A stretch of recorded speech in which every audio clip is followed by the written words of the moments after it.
Audiolivro O Campo. Lynne McTaggart. Capítulo 2. O Mar de Luz. Bill Church estava sem gasolina. Normalmente, essa não seria uma situação capaz de arruinar o dia de ninguém. Mas em 1973, em meio à primeira crise do petróleo, encher o tanque dependia de duas coisas: do dia da semana e do último algarismo da placa do carro.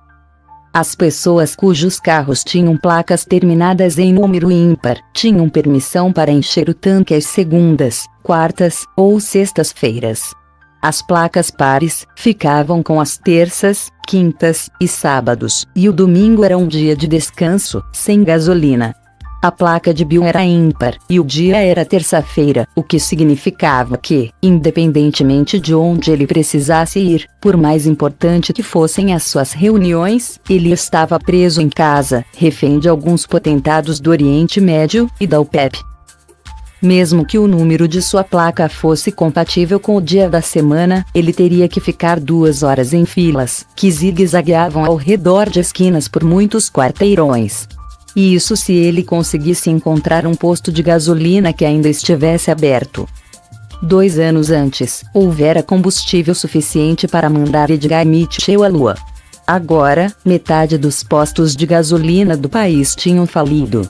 O presidente Nixon se pronunciara recentemente à nação, recomendando com insistência que os americanos diminuíssem a temperatura dos termostatos, participassem do transporte solidário e não usassem mais de 40 litros de gasolina por semana.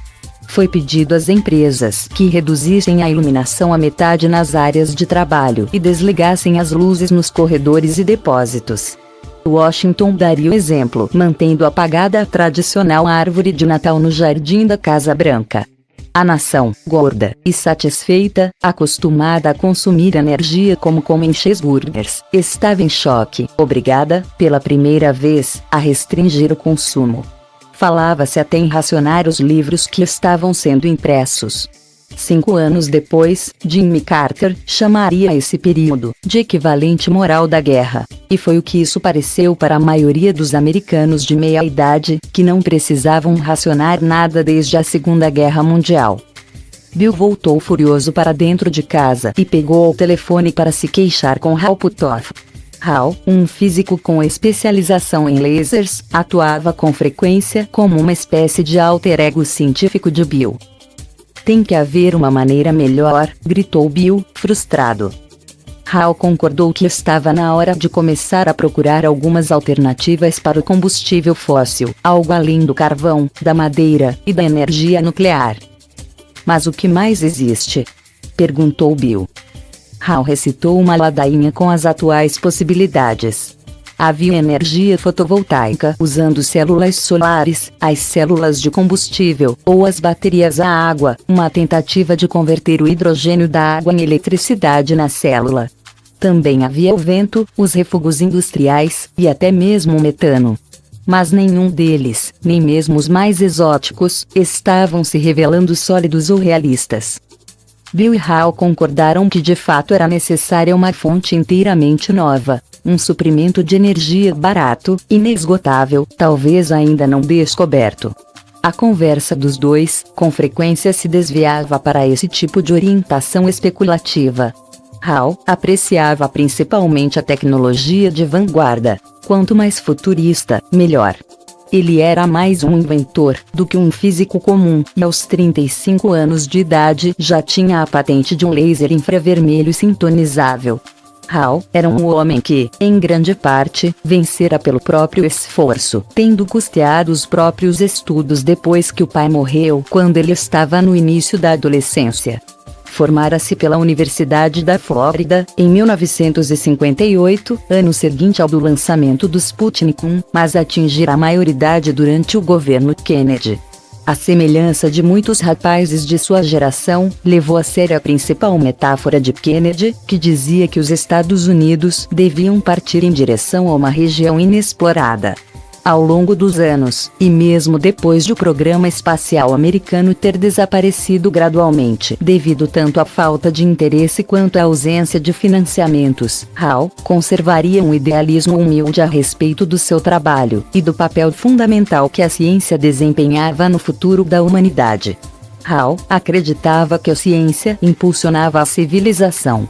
Ele era um homem pequeno e forte, que lembrava vagamente Mickey Rooney, de cabelo castanho avermelhado, cuja vida interior efervescente de pensamentos alternativos, e de possibilidades do tipo, abre aspas, o que aconteceria se... fecha aspas, escondia-se atrás de um exterior fleumático e despretensioso. À primeira vista, ele dificilmente aparentava ser um cientista de vanguarda. No entanto, Hall tinha a opinião de que o trabalho de vanguarda era vital para o futuro do planeta, para oferecer inspiração para o ensino e o crescimento econômico. Ele também gostava de sair do laboratório e tentar utilizar a física para solucionar questões da vida real. Bill Sherrish podia ser um empresário de sucesso, mas compartilhava de grande parte do idealismo de Hall a respeito da influência da ciência na melhoria da civilização. Ele era um modesto médici para o Da Vinci de Hall. Bill interrompeu a sua carreira científica quando foi convocado para administrar o negócio da família, Sherrish Fried Chicken, a resposta texana ao Kentucky Fried Chicken. Ele despendera 10 anos no empreendimento e recentemente levara os Sherrishs para o mercado. Ganhara o seu dinheiro e agora estava disposto a retomar as aspirações da sua juventude. Entretanto, por carecer da formação necessária, teve que fazê-lo por meio de um representante. Bill encontrara em Hall o seu perfeito equivalente, um físico talentoso, disposto a se dedicar a áreas que os cientistas comuns poderiam descartar de imediato. Em setembro de 1982, Bill presentearia Hall com um relógio de ouro para assinalar a colaboração mútua. "To Glacier Genius from Snow" eram as palavras gravadas no relógio. A ideia era que Hall era o silencioso e inovador, obstinado e frio como uma geleira, e Bill, a neve que lançava novos desafios para ele. "Existe um gigantesco reservatório de energia sobre o qual não falamos", declarou Hall. "Todo físico quântico", explicou ele, "tem bastante consciência do campo de ponto zero. A mecânica quântica demonstrou que não existe o vácuo, ou o nada. O que temos a tendência de imaginar como sendo um vazio absoluto, se toda a matéria e a energia fossem retiradas do espaço se examinássemos até mesmo o espaço entre as estrelas a partir do ponto de vista subatômico, um enxame de atividade. O princípio da incerteza, desenvolvido por Werner Heisenberg, um dos principais arquitetos da teoria quântica, sugere que nenhuma partícula jamais permanece completamente em repouso, estando em constante movimento devido a um campo de energia em estado fundamental, que interage sem parar com toda a matéria subatômica. Significa que a subestrutura básica do universo é um mar de campos quânticos que não podem ser eliminados por nenhuma lei conhecida da física. O que acreditamos ser o nosso universo, estável e estático, é na verdade, um turbilhão fervilhante de partículas subatômicas, que transitoriamente adquirem vida e deixam de existir. Embora o princípio de Heisenberg se refira mais notoriamente à incerteza agregada à mensuração das propriedades físicas do mundo subatômico, ele também tem outro significado. Não podemos conhecer simultaneamente a energia e o tempo de vida de uma partícula, de modo que um evento subatômico que ocorra dentro de um minúsculo intervalo de tempo envolve uma quantidade de energia ainda incerta.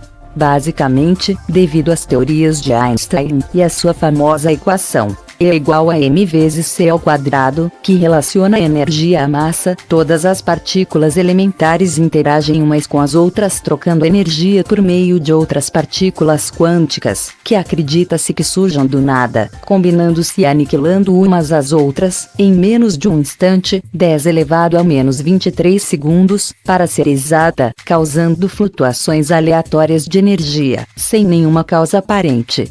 As partículas transitórias geradas durante esse breve momento são conhecidas como partículas virtuais. Elas diferem das partículas reais porque só existem durante essa troca, o tempo de incerteza permitido pelo princípio da incerteza. Hall gostava de pensar nesse processo como algo semelhante ao borrifo desprendido de uma gigantesca catarata. Esse tango subatômico, por mais breve que seja, quando adicionado por todo o universo, dá origem a uma enorme energia, maior do que a contida em toda a matéria do mundo. Também chamado pelos físicos de o vácuo, o campo de ponto zero foi chamado de zero porque as flutuações no campo ainda são detectáveis em temperaturas de zero absoluto, o estado energético mais baixo possível, do qual toda a matéria foi removida e supostamente nada resta para executar qualquer movimento. A energia do ponto zero era a energia presente no estado mais vazio do espaço, na energia mais baixa possível, do qual mais nenhuma energia poderia ser removida, o mais próximo que o movimento da matéria subatômica chega de zero. No entanto, por causa do princípio da incerteza, sempre haverá alguma agitação residual devido à troca das partículas virtuais, que sempre fora descartada, por se encontrar eternamente presente. Nas equações da física, a maioria dos físicos costumava remover a problemática energia do ponto zero, processo que se chama renormalização. Como a energia do ponto zero estava sempre presente, afirmava a teoria, ela não alterava nada. Como não alterava nada, não era levada em conta. Hall estivera interessado no campo de ponto zero durante vários anos, desde que se deparara com os textos de Timothy Boyer, da Universidade da Cidade de Nova York, em uma biblioteca de física. Boyer havia demonstrado que a física clássica, aliada à existência de um fundo de campos de ponto zero flutuantes aleatórios, poderia explicar muitos dos estranhos fenômenos atribuídos à teoria quântica. Acreditar em Boyer significaria que não precisávamos de dois tipos de física, a newtoniana clássica e a das leis quânticas, para esclarecer as propriedades do universo.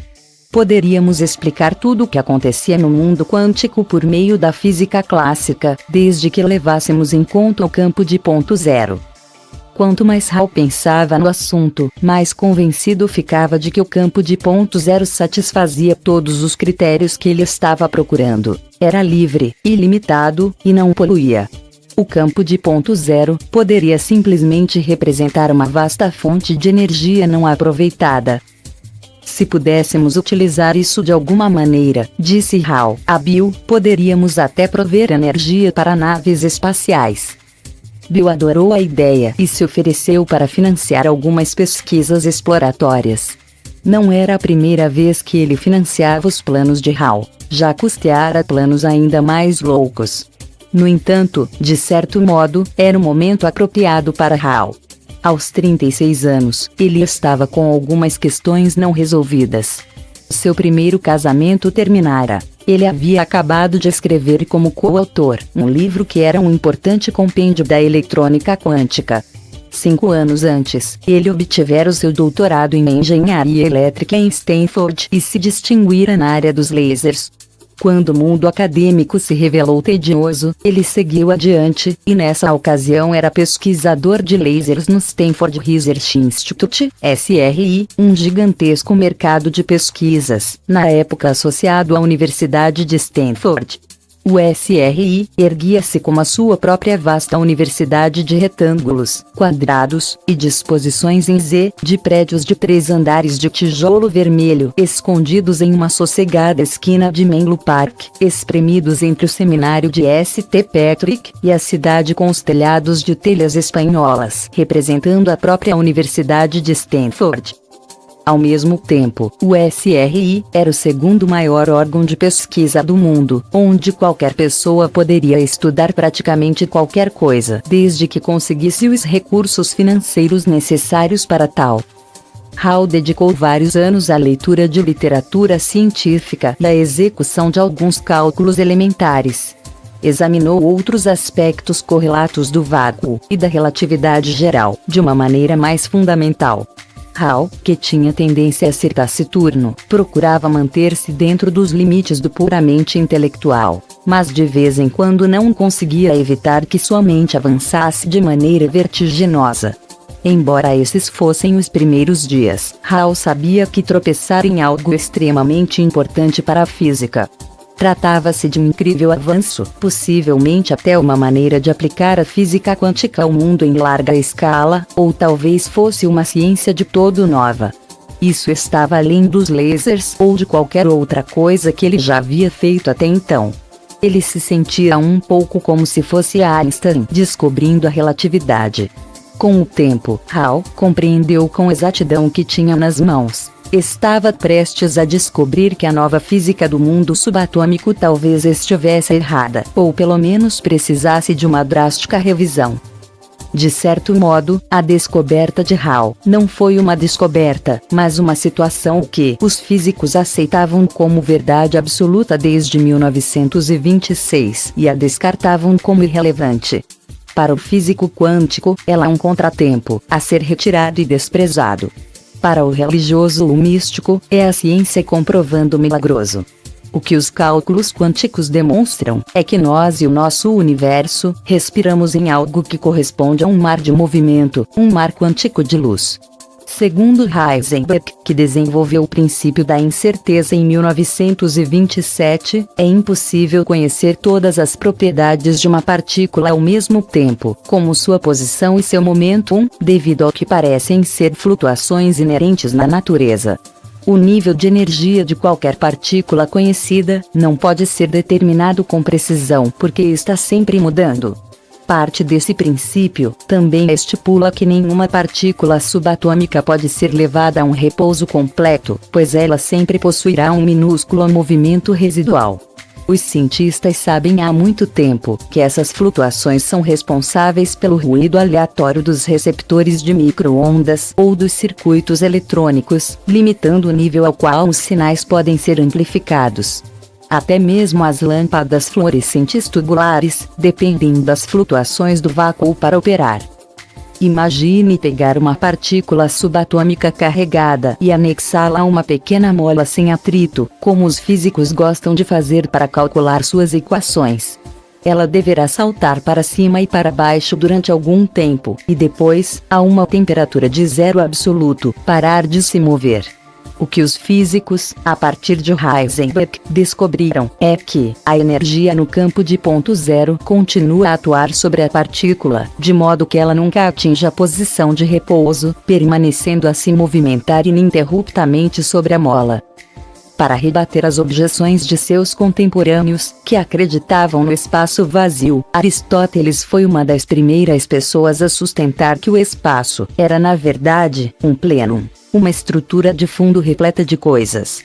Bem mais tarde, em meados do século XIX, o cientista Michael Faraday introduziu o conceito de um campo, com referência à eletricidade e o magnetismo, acreditando que o aspecto mais importante da energia não era a fonte, mas o espaço ao seu redor, assim como a influência de um sobre o outro por meio de alguma força. Na opinião de Faraday, os átomos não eram duros como bolas de bilhar, e sim o centro mais concentrado de uma força que se estenderia pelo espaço. Um campo é uma matriz, ou um meio, que liga dois ou mais pontos no espaço, geralmente por meio de uma força, como a gravidade, ou o eletromagnetismo. A força é em geral representada por ondulações no campo. Um campo eletromagnético, usando apenas um exemplo, é formado por um campo elétrico e um campo magnético, que se cruzam, emitindo ondas de energia na velocidade da luz. Um campo elétrico e magnético se forma ao redor de qualquer carga elétrica, que é simplesmente um excesso ou um déficit de elétrons. Tanto o campo elétrico quanto o magnético possuem duas polaridades, negativa e positiva, e ambas farão com que qualquer outro objeto carregado seja atraído ou repelido, dependendo de as cargas serem opostas, uma positiva e outra negativa, ou iguais, ambas positivas ou ambas negativas. O campo é considerado a área do espaço onde essa carga e seus efeitos podem ser detectados. A noção de campo eletromagnético é uma abstração conveniente, inventada pelos cientistas, e representada por linhas de força, indicadas pela direção e pela forma, para tentar entender as ações aparentemente extraordinárias da eletricidade e do magnetismo, e a sua capacidade de influenciar objetos à distância, e, tecnicamente, até o infinito, sem nenhuma substância ou matéria detectável entre eles. Para simplificar, um campo é uma região de influência. Como descreveram dois pesquisadores, todas as vezes que usamos a nossa torradeira, os campos ao redor dela perturbam, levemente, partículas energizadas nas galáxias mais distantes. James Clerk Maxwell sugeriu, a princípio, que o espaço era um éter de luz eletromagnética. E essa ideia foi dominante, até ser refutada de maneira decisiva por um físico polonês, chamado Albert Michelson, em 1881, e 6 anos depois, em colaboração com um professor de química americano, chamado Edward Morley, em uma experiência com a luz, que demonstrou que a matéria não existia em uma massa de éter. O próprio Einstein acreditava que o espaço constituía um verdadeiro vácuo, até que as suas ideias, que com o tempo evoluíram para sua grande teoria da relatividade, demonstraram que o espaço, na verdade, encerrava um plenum de atividade. Mas foi só em 1911, com uma experiência de Max Planck, um dos fundadores da teoria quântica, que os físicos entenderam que o espaço vazio estava repleto de atividade. No mundo quântico, os campos quânticos não são mediados por forças, mas pela troca de energia, que é constantemente redistribuída em um padrão dinâmico. Essa troca constante é uma propriedade intrínseca das partículas, de modo que até mesmo as partículas reais, nada mais são do que um pequeno aglomerado de energia que emerge por um curto período de tempo e volta a desaparecer no campo subjacente. De acordo com a teoria do campo quântico, a entidade individual é transitória e insubstancial. As partículas não podem ser separadas do espaço vazio que as cerca. O próprio Einstein reconheceu que a matéria era extremamente intensa, de certo modo, um distúrbio da perfeita aleatoriedade, e que a única realidade fundamental era a entidade subjacente, o próprio campo.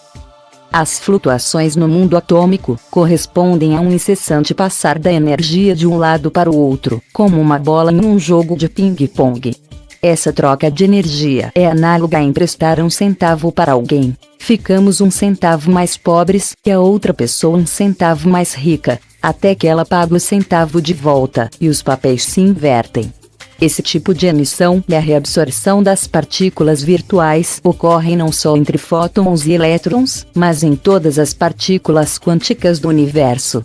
O campo de ponto zero é um repositório de todos os campos, de todos os estados fundamentais de energia e de todas as partículas virtuais. Um campo de campos.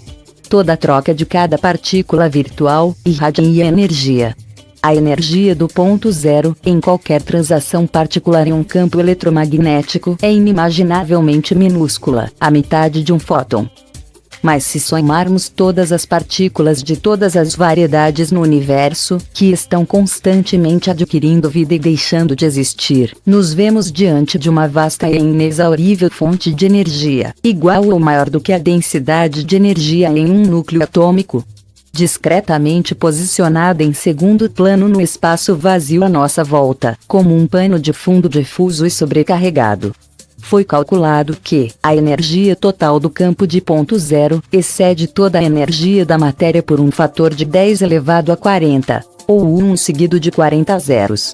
Como descreveu certa vez o grande físico Richard Feynman, ao tentar explicar uma ideia dessa magnitude, a energia em um único metro cúbico é suficiente para ferver todos os oceanos do mundo. O campo de ponto zero sugeria duas possibilidades irresistíveis para Hall. É claro que representava o santo grau da pesquisa sobre energia. Se pudéssemos de alguma maneira utilizar esse campo, poderíamos ter toda a energia que um dia iríamos precisar, não apenas para não faltar combustível na Terra, mas para a propulsão espacial que nos conduzirá às estrelas mais distantes. No momento, viajar para a estrela mais próxima fora de nosso sistema solar exigiria um foguete tão grande quanto o Sol para transportar o combustível necessário. Mas havia também uma implicação maior, a de um vasto mar de energia subjacente. A existência do campo de ponto zero sugeria que toda a matéria no universo estava interligada por ondas, que estão espalhadas através do tempo e do espaço, e podem prosseguir infinitamente, ligando cada parte do universo a todas as outras. A ideia do campo talvez ofereça uma explicação científica para muitas questões metafísicas, como a crença chinesa na força vital, ou Qi, descrita nos textos antigos como algo semelhante a um campo de energia. Essa ideia refletia o relato da primeira máxima de Deus no Antigo Testamento: faça-se a luz, a partir da qual a matéria foi criada. Hall, posteriormente viria a demonstrar em um trabalho publicado pela revista Physical Review, uma das publicações mais consagradas da física, que a existência do estado estável da matéria depende dessa permuta dinâmica de partículas subatômicas com o campo de energia de sustentação do ponto zero. Na teoria quântica, um problema com o qual os físicos constantemente se debatem diz respeito à questão de por que os átomos são estáveis. Essa questão poderia ser examinada no laboratório, ou matematicamente, utilizando-se átomos de hidrogênio. Contendo um elétron e um próton, o hidrogênio é o átomo mais simples de ser examinado. Os cientistas quânticos lutaram com a questão de por que o elétron descreve uma órbita ao redor do próton. No entanto, no mundo atômico, qualquer elétron em movimento que tivesse uma carga não seria estável como um planeta em órbita. Com o tempo irradiaria energia, ou esgotaria, movendo-se na forma de espiral em direção ao núcleo, fazendo com que toda a estrutura atômica do objeto entrasse em colapso. O físico dinamarquês, Niels Bohr, outro fundador da teoria quântica, lidou com o problema declarando que não o permitiria. A explicação de Bohr foi: um elétron só se irradia quando salta de uma órbita para outra, e as órbitas precisam ter a diferença adequada de energia para explicar qualquer emissão de um fóton de luz. Bohr criou sua própria lei, que basicamente dizia o seguinte: não há energia, ela é proibida. Proíbo que o elétron colapse. Essa afirmação, e suas implicações, conduziram a outras suposições a respeito de a matéria e a energia possuírem características de onda e de partícula, o que mantinha os elétrons no lugar e em órbitas particulares, e, em última análise, levavam ao desenvolvimento da mecânica quântica. Ao menos em termos matemáticos, não existe nenhuma dúvida de que Bohr estava certo ao prognosticar essa diferença nos níveis de energia. Mas o que Timothy Boyer havia feito, e que Hall depois aperfeiçoou, foi mostrar que se levarmos em conta o campo de ponto zero, não teremos que nos apoiar na máxima de Bohr. Podemos mostrar matematicamente que os elétrons constantemente ganham e perdem energia, a partir do campo de ponto zero, em um equilíbrio dinâmico, equilibrado com exatidão na órbita certa. Os elétrons obtêm energia para seguir em frente sem perder velocidade, porque se reabastecem utilizando essas flutuações do espaço vazio. Em outras palavras, o campo de ponto zero é responsável pela estabilidade do átomo de hidrogênio e, por inferência, pela estabilidade de toda a matéria. Hall demonstrou que, se interrompêssemos a energia do ponto zero, toda a estrutura atômica entraria em colapso. Hall também demonstrou por meio de cálculos físicos, que as flutuações das ondas do campo de ponto zero determinam o movimento das partículas subatômicas e que todos os movimentos de todas as partículas do universo, por sua vez, geram o campo de ponto zero, uma espécie de circuito de feedback autogerador, através do cosmo. Na cabeça de Hall, o processo era parecido com um gato que corre atrás do próprio rabo. Eis o que ele escreveu em um trabalho. A interação do campo de ponto zero equivale a um estado de vácuo subjacente, estável, do nível mais baixo, no qual a interação do campo de ponto zero simplesmente reproduz o estado existente, em uma base de equilíbrio dinâmico. Isso implica, diz Hall, um tipo de estado fundamental, autogerador e grandioso do universo, que a todo tempo se renova e permanece constante, a não ser que seja de alguma maneira perturbado. Também significa que nós, e toda a matéria do universo, estamos literalmente conectados aos confins mais distantes do cosmo, por meio das ondas do campo de ponto zero das mais imensas dimensões. De uma maneira bastante semelhante às ondulações do mar, ou de um lago, no nível subatômico as ondas são representadas por oscilações periódicas que se deslocam através de um meio, que neste caso é o campo de ponto zero. Elas são representadas por um S lateral, ou curva senoidal, como uma corda dipolar que é segurada nas duas pontas, e balançada para cima e para baixo. A amplitude da onda é a metade da altura da curva da crista até o cavado, e um único comprimento de onda, ou ciclo, é uma oscilação completa, ou a distância entre, digamos, duas cristas, ou dois cavados adjacentes. A frequência é o número de ciclos em um segundo, em geral medida em hertz, onde um hertz equivale a um ciclo por segundo. No Reino Unido, a eletricidade da nossa rede elétrica é fornecida em uma frequência de 50 Hz, ou ciclos por segundo. Nos Estados Unidos, a frequência é de 60 Hz. Os telefones celulares operam em 900 ou 1800 MHz. Quando os físicos usam o termo fase, estão se referindo ao ponto em que a onda se encontra na sua jornada oscilante. Diz-se que duas ondas estão em fase, quando ambas estão, na verdade, tendo um máximo, ou um mínimo ao mesmo tempo, mesmo que tenham diferentes frequências ou amplitudes. Entrar em fase é o mesmo que entrar em sincronia. Um dos aspectos mais importantes das ondas é que elas são codificadoras e portadoras de informações.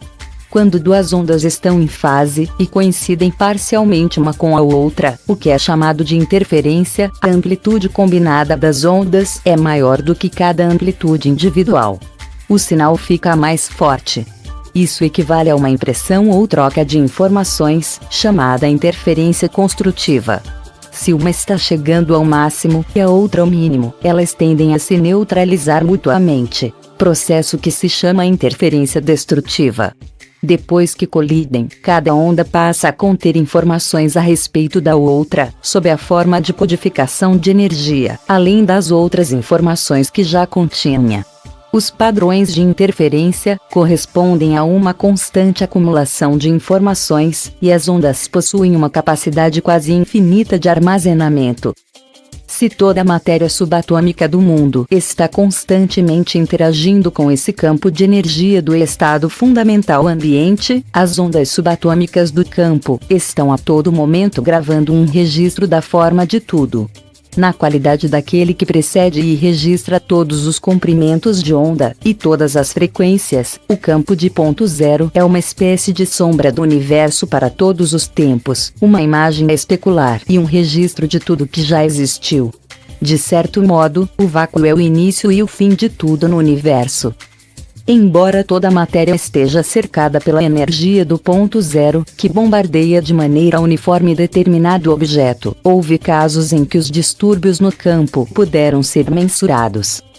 Um dos distúrbios causados pelo campo de ponto zero é o deslocamento de Lambo, que recebeu o nome em homenagem ao físico americano Willis Lambo, e foi desenvolvido durante a década de 1940, com a utilização de um radar do período da guerra, que mostra que as flutuações do ponto zero fazem com que os elétrons se desloquem um pouco em suas órbitas, provocando desvios de cerca de 1000 MHz na frequência.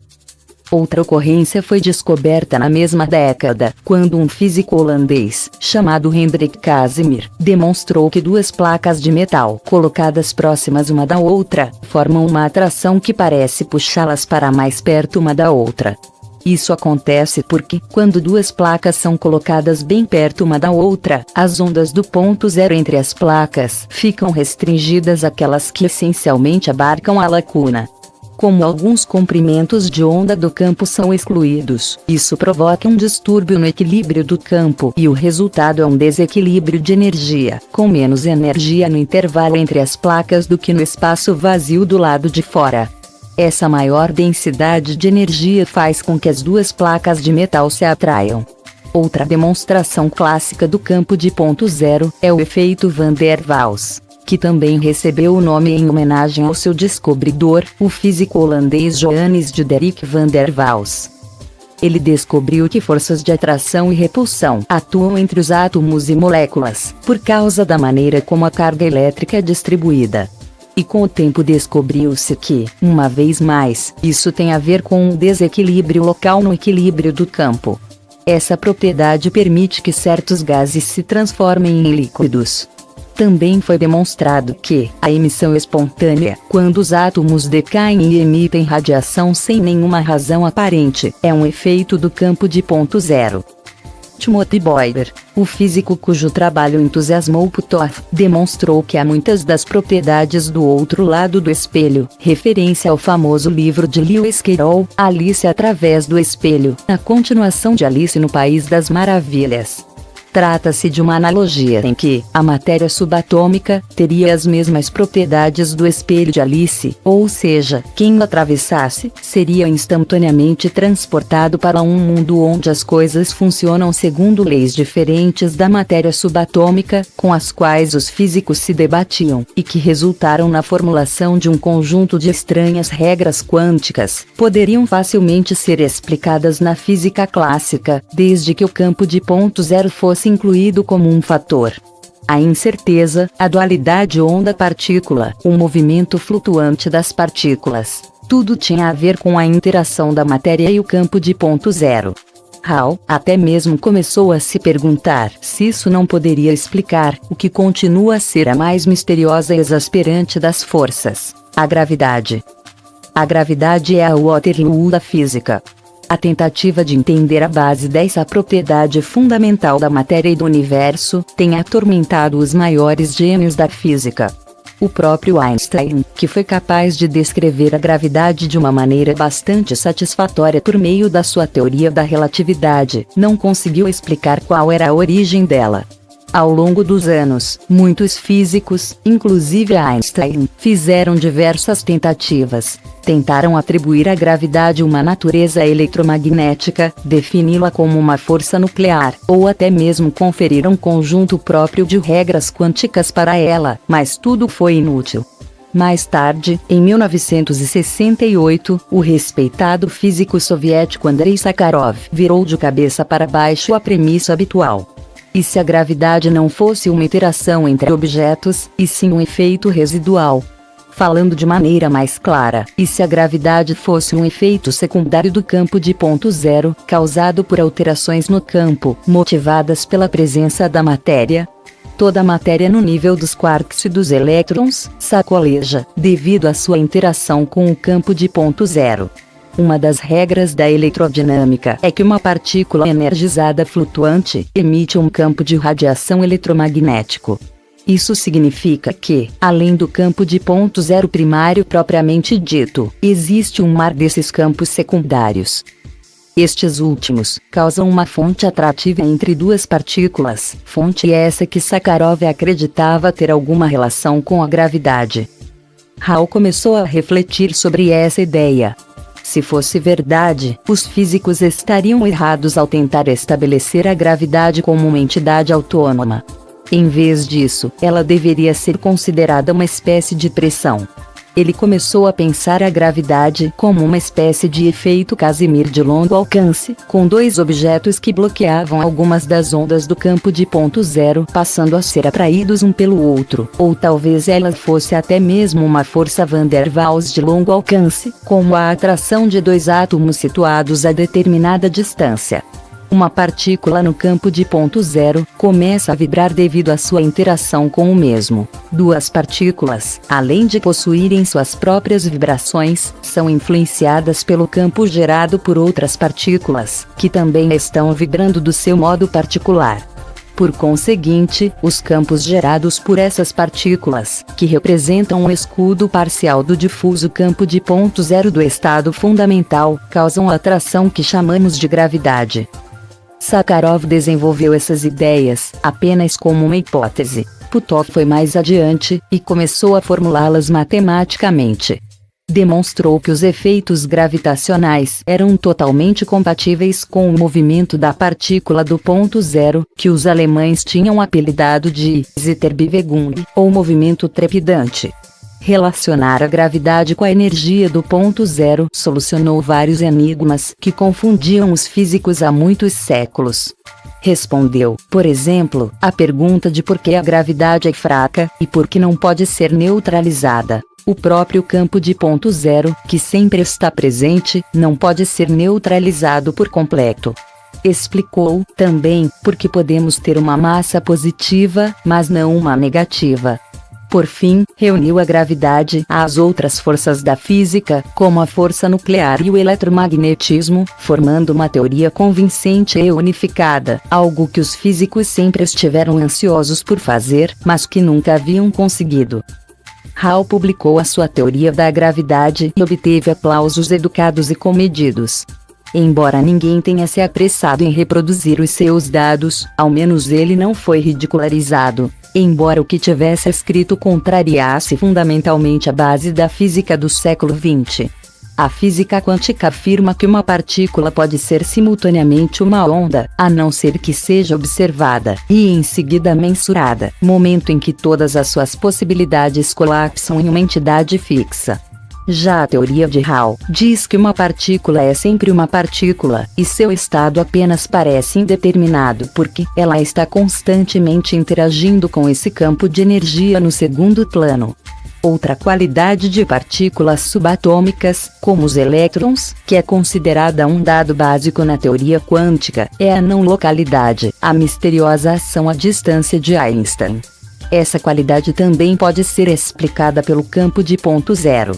Para Hall, ela era análoga a duas varas, fincadas na areia, à beira do oceano, prestes a serem atingidas por uma onda. Se desconhecêssemos a existência da onda, e as duas varas tombassem por causa dela, uma depois da outra, poderíamos achar que uma delas havia afetado a outra à distância e chamar isso de um efeito não local.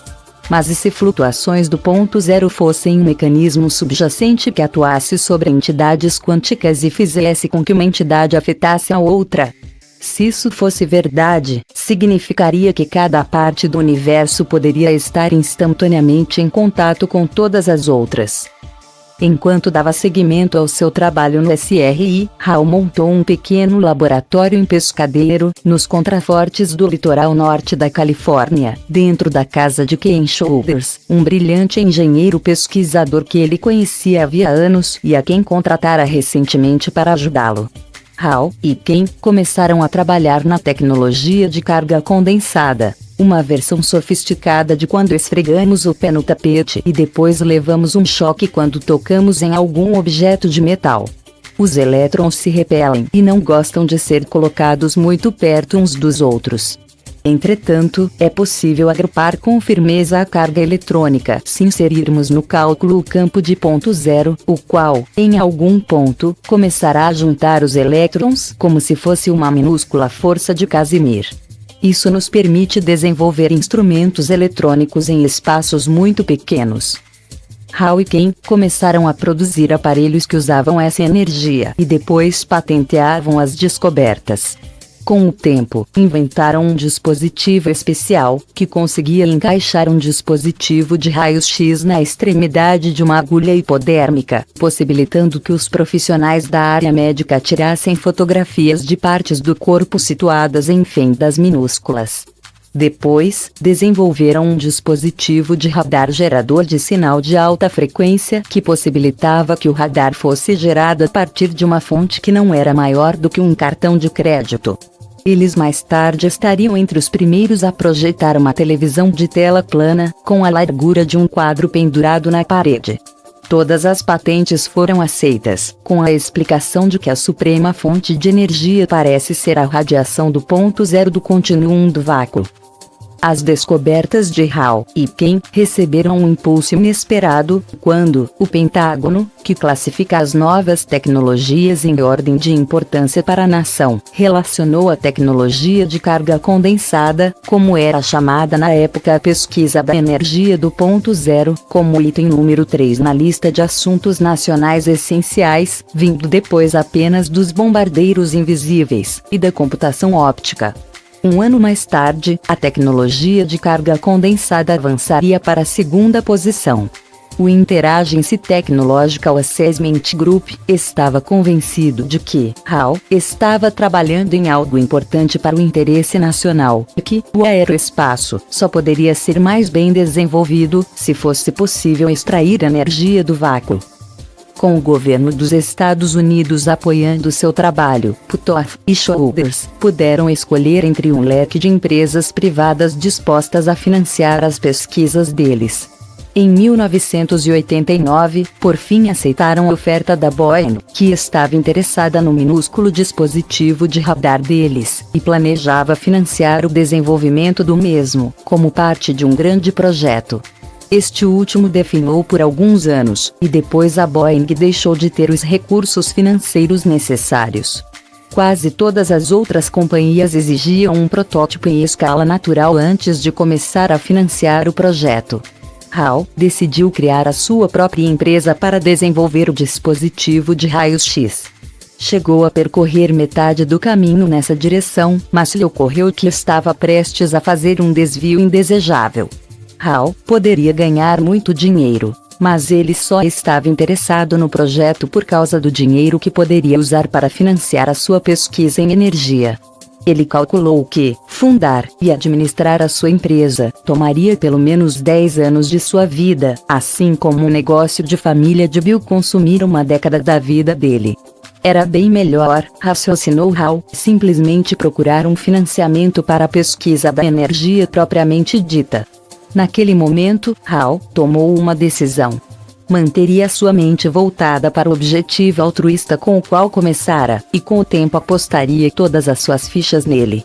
Primeiro o serviço, em seguida a glória, e por último, caso acontecesse, a remuneração.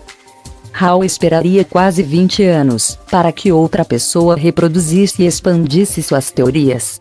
A confirmação chegou em uma mensagem telefônica, deixada às 3 horas da manhã, que teria parecido arrogante, até mesmo ridícula, para a maioria dos físicos.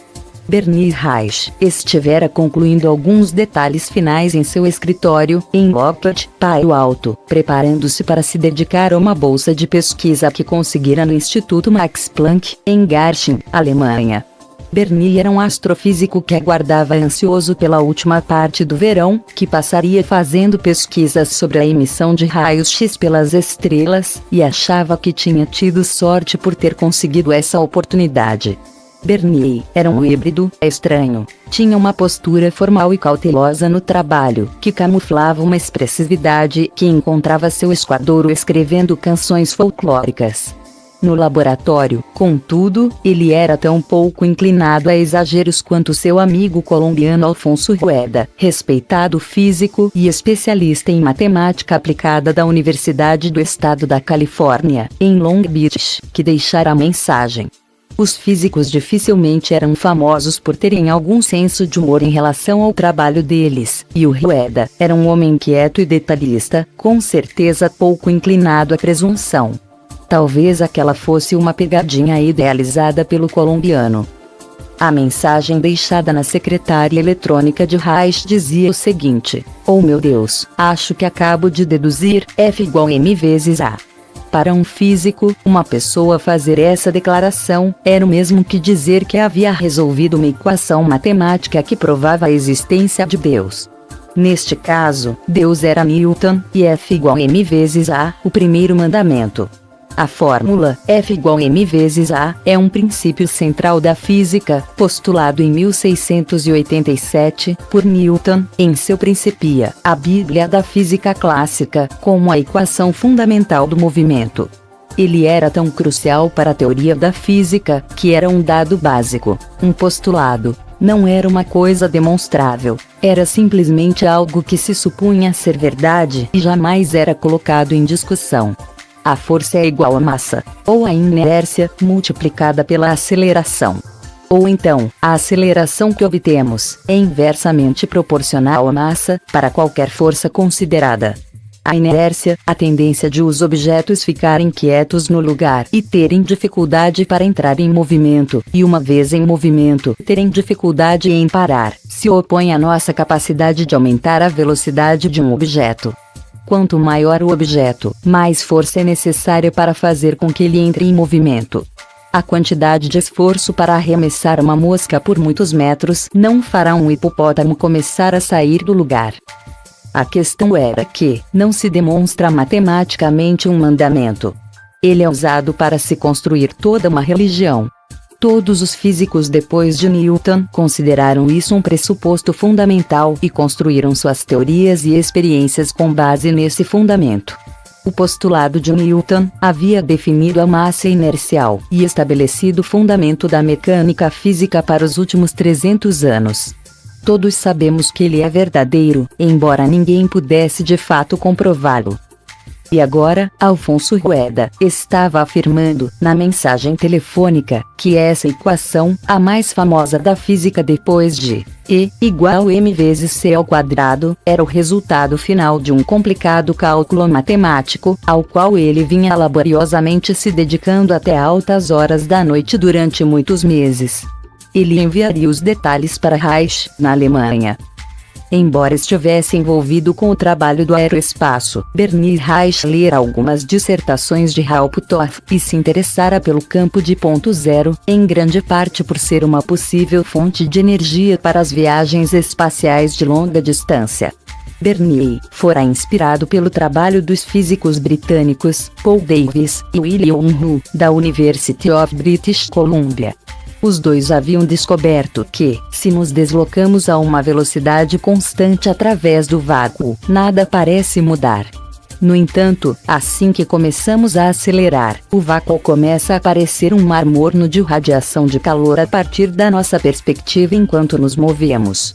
Bernie começou a se perguntar se a inércia, a semelhança dessa radiação de calor, seria causada pela aceleração através do vácuo. Depois, em uma conferência, ele conhecera Rueda, um cientista famoso com uma extensa formação em matemática de alto nível. E após muito encorajamento e estímulo da parte de Bernie, o quase sempre austero Rueda começou a trabalhar na análise que envolvia o campo de ponto zero e um oscilador idealizado, um dispositivo fundamental usado para resolver muitos problemas clássicos da física. Embora Bernie tivesse a sua própria qualificação técnica, precisava de um matemático de alto nível para fazer os cálculos. Ele ficara intrigado com o trabalho de Hall sobre a gravidade e admitir a possibilidade de que talvez houvesse uma ligação entre a inércia e o campo de ponto zero. Muitos meses mais tarde, Rueda concluiu os cálculos. Descobriu que um oscilador, obrigado a acelerar através do campo de ponto zero, enfrentará resistência, e que essa resistência será proporcional à aceleração. Parecia, para o mundo inteiro, que eles tinham acabado de conseguir mostrar, porque F é igual a m vezes A. Não era mais do que isso, porque Newton havia simplesmente se dignado a defini-lo como tal. Se Alfonso estivesse certo, um dos axiomas fundamentais do mundo fora reduzido a algo que poderíamos deduzir da eletrodinâmica. Não tínhamos que pressupor nada. Poderíamos provar que Newton estava correto, simplesmente levando em consideração o campo de ponto zero. Após receber os cálculos de Rueda, Bernie entrou em contato com Haupttorff, e os três decidiram trabalhar juntos. Bernie escreveu um texto muito longo sobre o assunto. Depois de alguma relutância, a revista Physical Review, publicação tradicional e prestigiosa da física, publicou o texto sem alterações, em fevereiro de 1994. O trabalho demonstrou que a propriedade de inércia que todos os objetos do universo físico possuem era simplesmente a resistência a ser acelerada através do campo de ponto zero. No texto, eles demonstraram que a inércia é o que se chama de força Lorentz. uma força que reduz a velocidade das partículas que se deslocam em um campo magnético. Neste caso, o campo magnético é um componente do campo de ponto zero, reagindo com as partículas atômicas carregadas. Quanto maior o objeto, maior o número de partículas que ele contém e mais ele é mantido estacionário pelo campo. Basicamente, o que eles estavam dizendo era que o material sólido e estável, que chamamos de matéria, ao qual todos os físicos a partir de Newton têm atribuído uma massa inata, era uma ilusão. Tudo o que estava acontecendo era que esse mar de energia em segundo plano estava oferecendo uma resistência à aceleração ao agarrarem-se às partículas subatômicas sempre que empurrávamos um objeto. A massa, aos olhos desses três cientistas, era um dispositivo de escrituração contábil, um placeholder temporário, para um efeito mais geral de reação no vácuo quântico. Hall também compreendeu que a descoberta que tinham feito influenciava a famosa equação E igual a mc vezes c ao quadrado, de Einstein.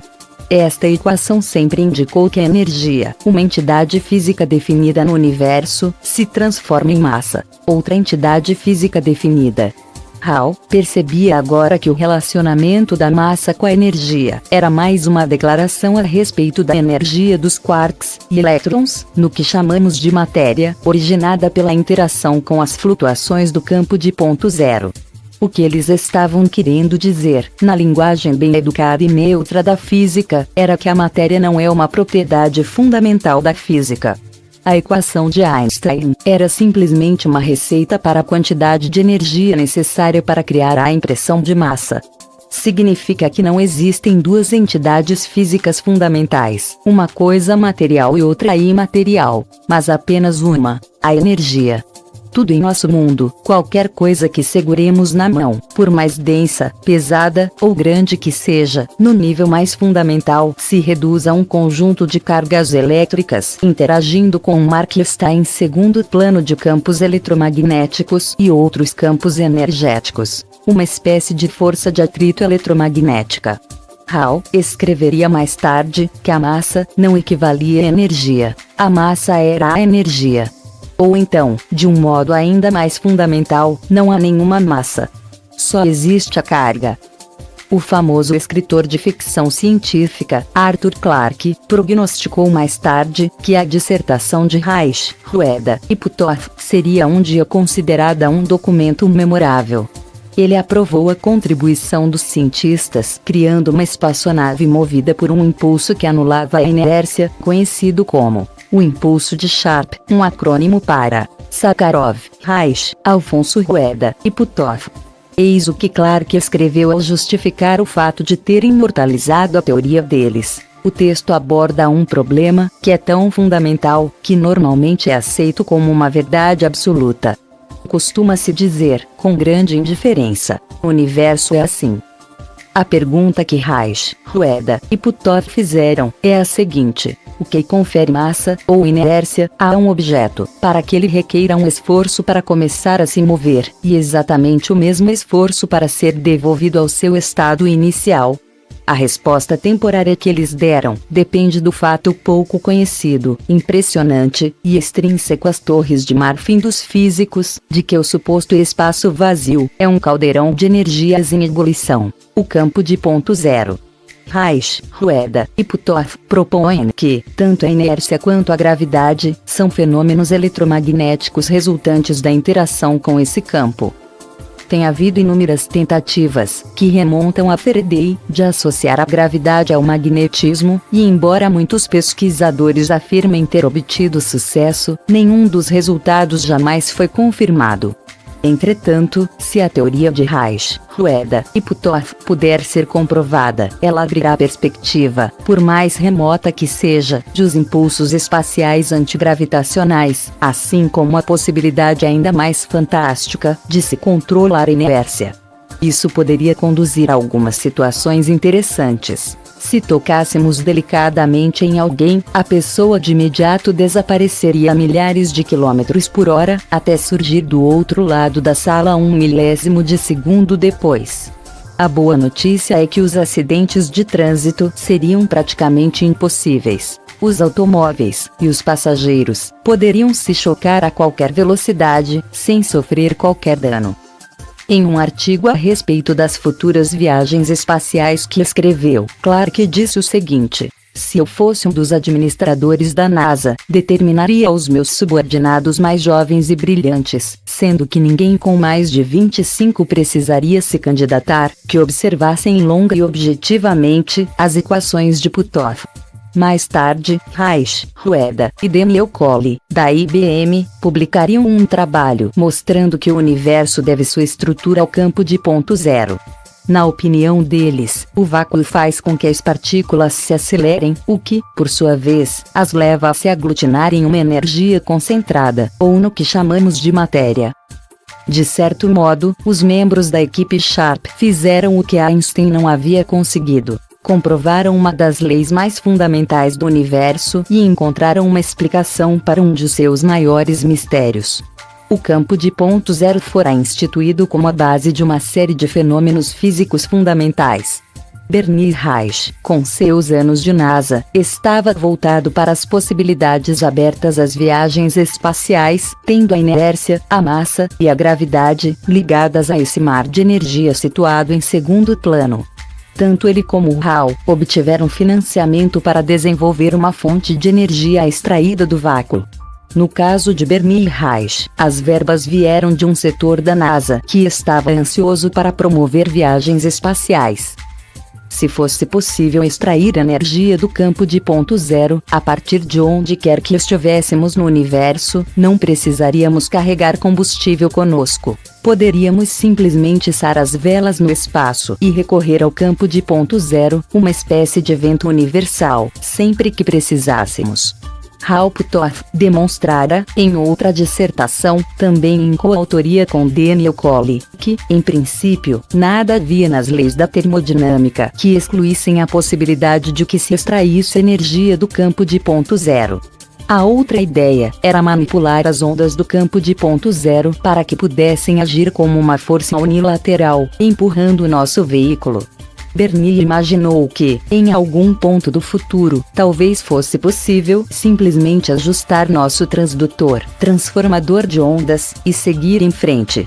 No entanto, o que é ainda mais exótico, se pudéssemos modificar ou desligar a inércia, talvez fôssemos capazes de dar a partida em um foguete com muito pouca energia, apenas modificando as forças que o impedem de se mover. Ou então poderíamos usar um foguete muito rápido, modificando a inércia dos astronautas, de maneira que eles não fossem achatados pelas forças da gravidade. E se pudéssemos, de algum modo, desligar a gravidade, poderíamos alterar o peso do foguete ou a força necessária para acelerá-lo. As possibilidades eram intermináveis. Mas esse não era o único aspecto da energia do ponto zero. Em alguns de seus outros trabalhos, Hall se deparara com pesquisas sobre a levitação. A visão cética moderna era que essas façanhas eram executadas por meio de truques ou eram alucinações de fanáticos religiosos. Porém, muitas das pessoas que haviam tentado desmascarar esses feitos tinham falhado. Hall encontrou anotações requintadas sobre tais eventos.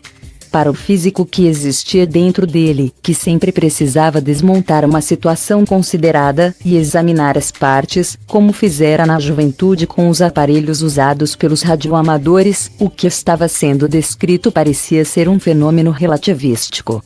A levitação é categorizada como psicocinese, que é a capacidade de os seres humanos fazerem com que objetos, ou as próprias pessoas, se movimentem, na ausência de qualquer força conhecida. Os casos registrados de levitação, com os quais Hall havia topado, só pareciam possíveis em termos físicos se a gravidade tivesse sido, de alguma maneira, manipulada. Se essas flutuações no vácuo, consideradas tão inexpressivas pela maioria dos físicos quânticos, de fato correspondessem a algo que pudesse ser aproveitado à vontade, fosse para abastecer automóveis ou mover objetos apenas concentrando nossa atenção neles, então as implicações, não só de sua utilização como combustível, seriam enormes, em todos os aspectos de nossa vida. poderia ser a coisa mais próxima que temos do que, em Guerra nas Estrelas era chamado de a força. Em seu trabalho profissional, Hall tinha o cuidado de permanecer sempre dentro dos limites da teoria conservadora da física. Entretanto, no âmbito pessoal, estava começando a entender as implicações metafísicas de um mar de energia existente em um plano de fundo. Se a matéria não era estável, e sim um elemento essencial em um ambiente subjacente, um mar aleatório de energia, então deveria ser possível utilizá-la como uma matriz vazia, sobre a qual padrões coerentes poderiam ser inscritos, ainda mais porque o campo de ponto zero havia registrado tudo o que já acontecera no mundo, por intermédio da codificação da interferência das ondas. Esse tipo de informação poderia explicar a partícula coerente e as estruturas de campo. Mas também poderia haver uma escada ascendente de outras possíveis estruturas de informação, talvez campos coerentes ao redor de organismos vivos, ou quem sabe isso funcionaria como uma memória não bioquímica no universo. Poderia até ser possível de alguma maneira organizar essas flutuações por meio de um ato de vontade.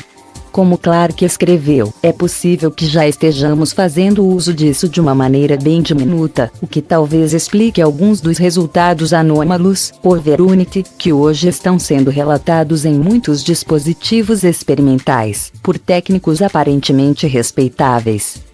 Assim como Reich, Hall era um físico que não deixava sua mente correr à solta, mas quando ele se permitiu alguns momentos de especulação, percebeu que isso representava nada menos do que um conceito unificador do universo, que mostrava que tudo estava de algum modo conectado e equilibrado com o resto do cosmo.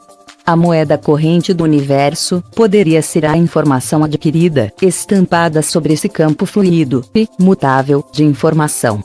O campo demonstrou que a verdadeira moeda corrente do universo, a razão de sua estabilidade, é uma troca de energia. Se estávamos todos ligados por meio do campo, então talvez fosse possível recorrer a esse vasto reservatório de informação de energia e extrair informações dele. Com um banco de energia tão vasto a ser utilizado, praticamente qualquer coisa era possível se os seres humanos tivessem algum tipo de estrutura quântica que lhes permitisse ter acesso a ele. Mas havia um obstáculo. Tudo isso exigiria que nosso corpo operasse de acordo com as leis do mundo quântico. Este livro tem 12 capítulos. Acompanhe a seguir o capítulo 3.